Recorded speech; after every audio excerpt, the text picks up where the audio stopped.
Fala aí, meu povo. Primeiro eu gostaria de externar o meu agradecimento a vocês que assinam a plataforma. Muito obrigado. A plataforma foi lançada em junho de 2023 e ainda em 2023, quando eu estou gravando essa aula, ela é um sucesso. Muita gente assinou, confiante no trabalho que desenvolvemos ao longo de muitos anos, né? Olha os cabelinhos brancos aqui. A gente não é mais menino, não está se lançando de professor em internet, né? A gente vem fazendo um trabalho presencial há muitos anos e acumula muita experiência. Essa experiência faz com que você confie na nossa proficiência. E é isso aí. E hoje nós vamos falar delas, as lentes esféricas. Por que elas diminuem? Por que elas aumentam a imagem? Por que às vezes a imagem tem que ser projetada em um anteparo? Por que às vezes nós vemos através dela, como a gente está vendo nessa minha simulação, não é? Então tudo isso vai ser discutido no desenrolar dessa aula. Então vem com o Partiu Medicina para fazer isso de maneira muito rápida e eficiente. Primeiro que o capítulo de prismas ele é anterior a esse, né? Gente, por que a gente tem que pensar nos prismas antes de pensar nas lentes? Porque na verdade as lentes elas são micropedacinhos de prismas. Entenda por quê. Nesse primeiro prisma, como ele tem um ângulo de abertura maior, o desvio do raio é maior. À medida que a gente vai fechando o ângulo de abertura, que é esse ângulozinho aqui em cima, né, ó, aí o raio vai desviando menos, percebe, ó? Nessa de cima ele vai desviar menos ainda. Então se a gente corta esses e a gente pega esses troncos de prisma e monta assim como se fosse um Lego, né? Acontece isso. Você tem aí a metade de uma lente, então você pode repetir o processo para a parte de baixo. E o papel de uma lente, gente, é de juntar ou espalhar os raios. Quando ela junta os raios, nós chamamos de lentes convergentes. Então, se a gente der um polimento nessas quinazinhas, né, ela vai ficar perfeitinha assim, né? Maravilhosa. As lentes, gente, elas têm as bordas e tem essa região mais central, que nós chamamos de centro. Nesse caso, vamos supor que essa lente esteja imersa no ar. É verdade que as lentes bordas finas imersas no ar, por exemplo, feita de vidro ou de qualquer outro material, elas são lentes convergentes. Mas eu também posso construir a ideia do prisma ao contrário, né? Ao invés de botar assim, ó, daquele jeito que estava, bota com o centro ficando fino e a borda ficando grossa. Claro que o papel físico dessa lente é invertido em relação a essa que você está vendo desenhada aí de verde, né? Então essas lentes aí seriam as chamadas lentes divergentes. Hilda, é verdade que toda borda grossa é divergente? Não, isso não é verdade. Só é verdade na maioria dos casos que a lente é feita de vidro ou de acrílico que está imersa no ar. A relação entre os índices pode provocar uma mudança de papel físico da lente. Então, esse que você está vendo aí é o uso típico das lentes, mas ele pode ser atípico também, tá certo? Então, tá aí as representações, né?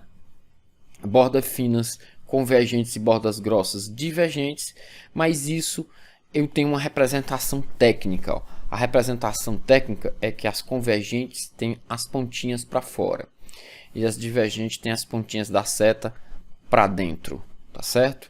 Pessoal, é muito importante você lembrar do seguinte: se o meio externo for o ar, é isso que você está vendo mesmo, tá?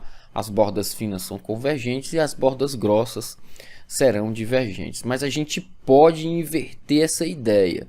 Nesse caso, o índice da lente é maior do que o índice do meio. Significa isso aí o uso típico é o mais esperado. Mas tem questão que faz isso, ó. Inverte o índice do meio com o índice da lente. Aí, turma, nós temos que inverter o papel das lentes. As bordas finas passam a ser divergentes e as bordas grossas passam a ser convergentes. Lembra de um detalhe: essa estrutura aqui esquemática não quer dizer a borda, quer dizer o papel da lente, tá? Ó, ela fica com a pontinha fina, mas é o papel de convergência, tá? Ou seja, a lente de borda grossa passa a ser convergente se o índice do meio onde ela está for maior do que o índice da lente. Eu gosto de chamar isso de, e vice-versa, né? para as lentes aí de bordas finas passam a ser divergentes. Eu gosto de chamar isso de uso atípico. Então, no uso típico, borda fina é convergente, borda grossa é divergente. No uso atípico, você inverte aí os papéis, tá certo? Muito bem, cuidado com essas relações. Nomenclatura. Por que elas precisam de nomenclaturas? Eu tenho 3 formas de desenhar uma lente convergente e 3 formas de desenhar uma lente divergente. Portanto, ao todo nós temos 6 formatos. Então, para não dar uma confusão, a gente cria uma nomenclatura. Olha só isso acontecendo. Vocês estão vendo esse primeiro formato? Uma parte da lente é plana e a outra parte é convexa. Nós chamamos isso de lente plano-convexa, porque a superfície que vem primeiro vem no masculino e a que vem segundo vem no feminino. Motivo: formato masculino da superfície ou da lente feminino, para obedecer à ordem da língua portuguesa. Quando ela vier com 2 curvaturas iguais, você vai usar o prefixo bi. Essa aqui é uma lente biconvexa, não é verdade? Porque tem raios de curvaturas iguais. E se tiver raios de curvaturas diferentes, você vai pegar primeiro o raio maior. Então, essa é uma lente côncavo, primeira palavra no masculino, segunda no feminino. Convexa, tá? Então, já disse, né? Estou fazendo a pergunta aí, mas já entreguei. Primeiro vem o raio maior, que é esse aqui, né? Então, é uma lente côncavo-convexa. A mesma ideia a gente vai servir para as divergentes, né? As lentes de bordas grossas, que eu estou chamando de divergente porque eu estou pensando sempre no uso típico, né? Uso típico aí para as 6 classes de lentes. Lembra da ideia? Primeiro a palavra plano, porque primeiro quem tem raio de curvatura maior, e o raio de curvatura de um plano é infinito, né? Então, plano côncava, né? Essa aqui, bicôncava, porque tem raios de curvaturas iguais. E essa aqui, raio de curvatura maior, né? Então, vem a perguntinha, né? Mas o raio de curvatura maior é o que prevalece, né? Então, ela é a convexo-côncava. Gente, muito importante a memorização desses formatos. Só que aqui o Partiu Medicina ele tem sempre uma dicasinha para te dar, né? De Memorex.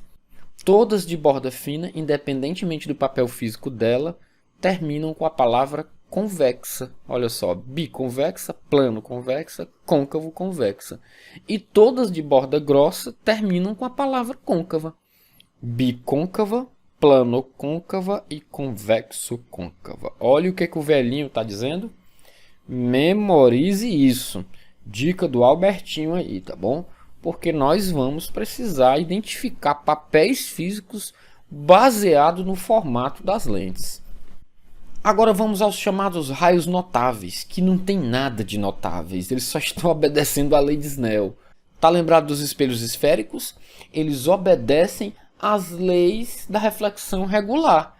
E aqui nas lentes os raios obedecem à lei de Snell. Só que alguns deles adquirem trajetos tão particulares que é válido memorizá-los, né?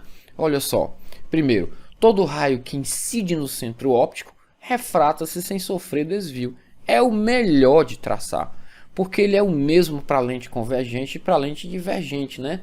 E ele é uma reta, né? Então ele é muito confortável de trabalhar. Segundo raio, todo raio que incide paralelamente ao eixo principal refrata-se passando pelo foco. Isso se for uma lente convergente. Se for uma lente divergente, é o prolongamento. Aí é meio parecido com o espelho côncavo, né? Que é o próprio raio que passa, e com o espelho convexo, né? É parecido, gente. Vocês podem fazer essa analogia sem grandes problemas. Então vamos lá. Paralelo converge para o eixo principal. Paralelo diverge do eixo principal e o prolongamento também passa pelo foco. Quem são esses elementos, hein, Hilda? Bem tranquilo, gente.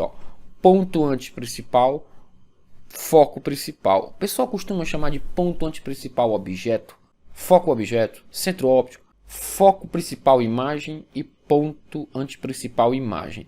Mas vocês não precisam dizer imagem e objeto, não há necessidade. Basta lembrar que isso aqui equivale ao centro de curvatura, isso aqui equivale ao foco lá dos espelhos côncavos, né? Isso aí já serve para você desenhar as imagens de boa. Olha só, para a lente convergente, quem passa é o raio, né? Para a lente divergente, os prolongamentos. É claro que a reversibilidade da luz está valendo. Se o raio vier assim, ele sai assim. Se vier assim, ele refrata assim. Que seria a propriedade de número 3, ó. Todo raio que incide na linha do foco, passando pelo foco, refrata-se paralelamente ao eixo principal, tá? A mesma coisa valendo aqui para divergente, né? Cuidado que eu tenho que pensar no paralelismo após a incidência. E é apenas o raio que vem na direção do foco, já que essa lente aí não é o próprio raio que passa no foco, porque ela é divergente. E finalmente um raio que particularmente, pessoal, eu nem uso, tá? Mas se você quiser, ó, todo raio que passa no ponto antiprincipal de um lado vai para o outro ponto antiprincipal. Se for a lente convergente, o próprio raio. Se for a divergente, é a direção dos prolongamentos, né, que passam nos pontos antiprincipais. Pessoal, o negócio é tão simples que de posse desses 4 raios, basta que você use 2. Se você usar 2 deles aí, você constrói todas as imagens desse processo. Então tá aí para você tirar o seu printzinho, mas isso aí tá no nosso PDF. Você recebe o nosso PDF com todas essas dicas que o Partiu Medicina entrega para você quando você assina o nosso curso, tá? Não tem nenhum custo a mais, isso está incluso no valor da sua assinatura. Construção gráfica das imagens. Turma, olha só como isso é simples. 5 casos para as lentes convergentes, assim como para os espelhos côncavos. Além do antiprincipal, sobre o antiprincipal, entre o foco principal e o antiprincipal, sobre o foco principal, entre o foco principal e o centro óptico, 5 casos. 1, 2, 3, 4, 5. Sabe o que é legal? Vai gerar exatamente os mesmos casos dos espelhos. A única diferença é que nos espelhos côncavos a imagem real ela está do mesmo lado do objeto. Na lente não, ela está do outro lado do objeto, porque o fenômeno é outro. Nos espelhos é a reflexão. Na lente o raio passa para o outro lado, ele é a refração. Então eu vou escolher 2 raios. Aquele raio que eu adoro, que é o do centro óptico, e eu também gosto muito do paralelo, foco.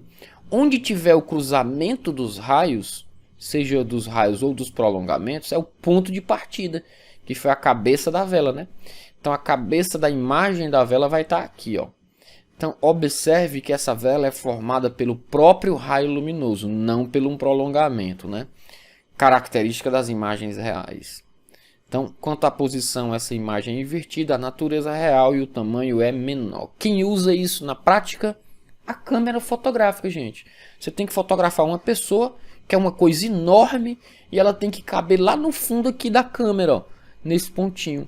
Então a câmera fotográfica e o olho da gente também faz isso, né? A imagem que se forma lá na retina, no fundo do olho, que é um assunto que vem ainda aqui na óptica geométrica, que é o último assunto. Você vai ver por que isso acontece, tá?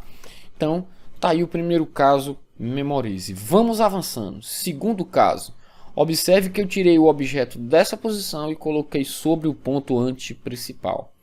Centro óptico, paralelo, foco, né? Houve cruzamento dos próprios raios? Houve. E esse triângulo aqui, ó, esse triângulo aqui é exatamente igual a esse aqui, né? Porque esse ângulo é OPV desse, ó. Olha que maravilha, tá vendo o triângulo? Ó, O, A1, ponta da vela. Tem também o O, A2, ponta da vela, né? E esse é a hipotenusa, esse aqui é a hipotenusa. Como são triângulos iguais, essa imagem fica do mesmo tamanho, gente, ó. Ela é invertida, visivelmente, né? Ela é real porque é feita pelo próprio raio luminoso e não por um prolongamento. E o tamanho dela é do mesmo tamanho. Não diga que é igual, porque o vício pode te levar ao erro. Igual é quando ela não é invertida, ela tem o mesmo tamanho, tá? Do objeto.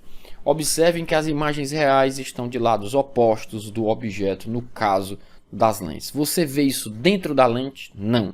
Você só vê isso aqui projetado em um anteparo. como é o caso do projetor de slides, né? Que tem nas salas de aula. Não tem lá um projetorzinho de slide? Não tem uma lentezinha lá? Aí não fica projetada uma imagem na parede? É esse tipo de imagem aqui que você não precisa ter confusão com isso não. Caso 3. Caso 1 foi aqui. Caso 2 foi aqui. Caso 3 é região, né? Entre A e F. Entre A e F, de novo os mesmos raios, galera. Ó. Centro óptico, paralelo, foco. Agora a imagem vai ficar grandona. Esse aqui é o projetor de slides, tá? Que você tem em sala de aula. A posição é invertida, a natureza é real e a imagem é maior. Mas Hilde, o projetor que tem na minha sala de aula, a imagem fica em pé. Sim, é porque lá ele está de cabeça para baixo no teto. Ó. Essa velinha está para baixo e essa velona está para cima, projetada lá na parede, né? Ó, este aqui é o caso do projetor de slides, tá certo? Muito bem. Falta a gente avançar aqui para o F, né? E depois para a região entre O e F. Então, avançando para o F, ó.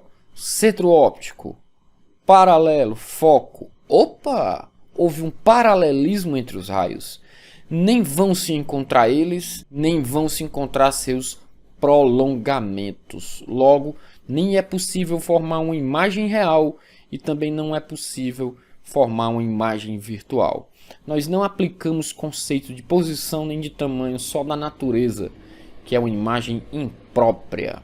E, finalmente, quando o objeto está entre o foco e o centro óptico. Os mesmos raios, ó. Centro óptico não desvia. Paralelo, foco.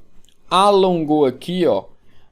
Hilde, quer dizer então que como não tem cruzamento dos raios, ó, não tem imagem real. Eu posso pensar assim? Você está pensando certo, né? É isso que você tem que pensar. Mas quando os raios não se encontram, você tem que tentar os prolongamentos.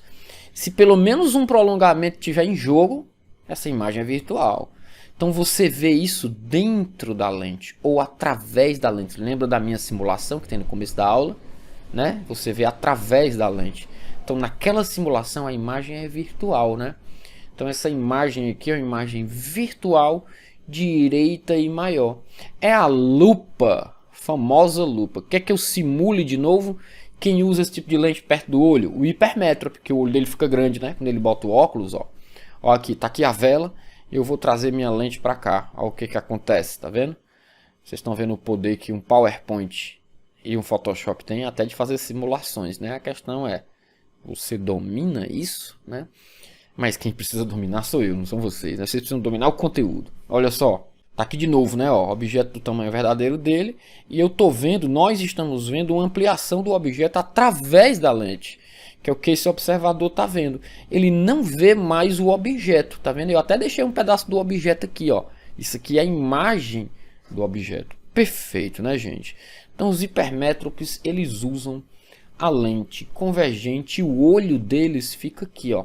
Por isso que aparece maior, né, aumentado. Mas a gente revisa isso mais lá na frente, tá bom? Finalmente, gente, o que que a gente tem aqui, ó? A lente divergente, e ela é gente boa, porque ela só tem um caso, assim como os espelhos convexos. Eu posso fazer analogia, côncavos tem 5 casos, aqueles lá famosos, e os convexos têm um caso, né? É verdade também que as lentes convergentes têm 5 casos e as lentes divergentes têm um caso. São os mesmos? São. Maravilha. Você ganha 4 capítulos estudando uma coisa só, né? Que é espelhos teórico e analítico, lentes teórica e analítica. E fim, tá, gente? Olha só. Eu tenho aqui o centro óptico sem desvio, mas agora toma cuidado que essa lente é divergente, né? Paralelo, não pode descer o raio para cá. Ele tem que subir, porque essa lente espalha os raios. Só que ele não sobe de qualquer jeito, ele sobe com prolongamento passando pelo foco. Então, você não vai ver essa imagem formada aqui, né, gente? Porque esse raio não encontra esse. Mas tem um prolongamento em jogo aqui, não tem? Certo? Então, essa imagenzinha que se forma aqui é virtual. São as lentes que os míopes usam, ó. Quando tem a miopia muito forte, ó, bota o óculos e o olhinho diminui de tamanho, né? Então dá pra ver quem é míope só olhando pra cara assim, né? Se a miopia for severa, amigo, você tem uma diminuiçãozinha nas dimensões oculares. Hoje as lentes estão muito melhores, elas disfarçam mais essa distorção, mas ainda existe, né? Porque é impossível evitar isso 100%, tá bom? Então, gente, aqui o que eu tenho? Posição direita, natureza virtual e tamanho menor.